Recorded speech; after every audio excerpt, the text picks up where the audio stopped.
Commission రిపోర్ట్‌లన్నీ వర్గీకరణకు అనుకూలంగా వచ్చినప్పటికీ, సమస్త సమాజం మొత్తం మాలయేతర మొత్తం దళిత సమాజం, మాలయేతర మొత్తం అన్ని కులాల సమాజం వర్గీకరణే జరగాలని చెప్పి కోరుతూ ఉన్నప్పటికీ, ఇంకా మేము వర్గీకరణ అడ్డుకుతామనే శక్తులు రోడ్ మీదకొచ్చి మాట్లాడుతున్న సందర్భం కండిబావ.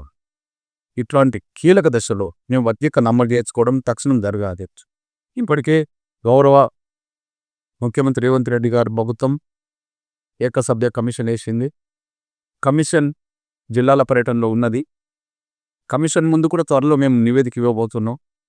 కానీ కమిషన్ రిపోర్టు త్వరగా వచ్చే విధంగా, వచ్చే రిపోర్టు కనుగుణంగా త్వరగా నిర్ణయాలు జరిగే విధంగా, మొత్తానికి వర్గీకరణ తక్షణం అమలు చేసుకునే విధంగా మాదిగల్లో ఉండబడే, ఉపకులాల్లో ఉండబడే మొత్తం మా కళాకారులకు, మా జాతి బిడ్డలొచ్చ కళా నాయకులు, నాయకురాలందరూ వాళ్ళ బాధ్యతగా ఈ చివరి ఘట్టంలో ఈ ఉద్యమాన్ని భుజానేసుకోవడం జరిగింది.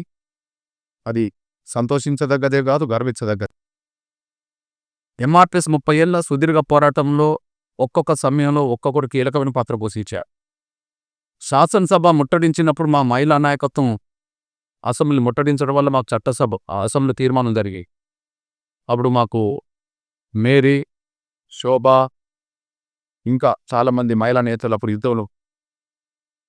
అట్లనే యువసేనకు సంబంధించిన నాయకత్వం విరోచితమైన పోరాటం చేసింది. వాళ్ళ త్యాగాలు కూడా ఉన్నాయి.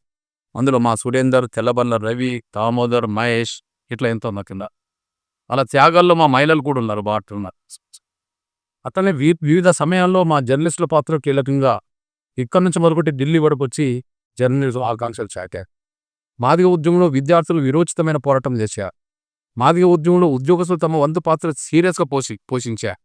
ఒక మాట చెప్పాలంటే మాదిగల్లో ఉండబడే రాజకీయ నాయకులు కూడా తమ బాధ్యత నిర్వర్తించుకుంటూ వచ్చారు.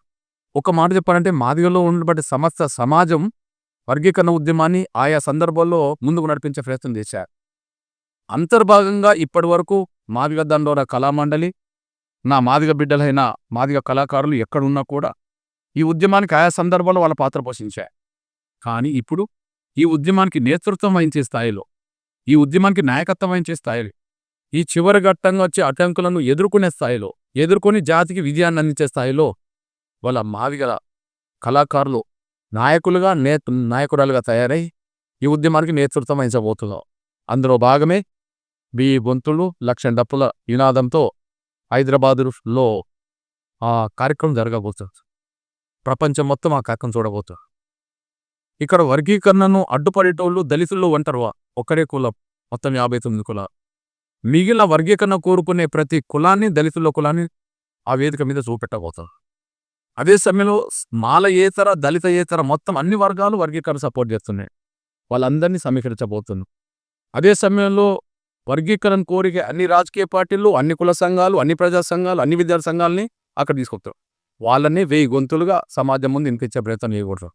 కానీ మా లక్ష డప్పుల కార్యక్రమం ప్రపంచం మొత్తం మా వైపు చూసే విధంగా, న్యాయం వైపు చూసే విధంగా, హైదరాబాద్ నగర్ వైపు చూసే విధంగా ఆ డప్పుల కార్యక్రమం జయప్రదం చేయడానికి రంగం సిద్ధమవుతుంది. మా తమ్ములు, మా చెల్లెల ఆధ్వర్యంలో ఈ నెల 27 నుంచి అన్ని ఉమ్మడి 10 జిల్లాల్లో నెల రోజుల పాటు రథయాత్రల ద్వారా అన్ని గ్రామాలకు వెళ్ళి, అన్ని మాదిగ పల్లెలకు వెళ్ళి అక్కడ ప్రతి డప్పు హైదరాబాద్ వచ్చే విధంగా, ఓకే, మండుతున్న కొలిమిలో డప్పులను కాకపెట్టుకొని వేడి చేసుకొని ఈ శబ్దం ప్రపంచానికి వినబడే విధంగా, మా ఆవేదన, మా ఆకాంక్ష ప్రపంచానికి వినబడే విధంగా ఒక మహత్తరమైన కార్యక్రమం చేపట్టబోతున్నాం. ఈ అతి కీలక దశలో నా జాతి బిడ్డలైన కళాకారులైన నాయకులు, నాయకురాలు ఈ బాధ్యతను చేపట్టడం అనేది మాకు గర్వంగా ఉందని తెలియజేస్తుంది.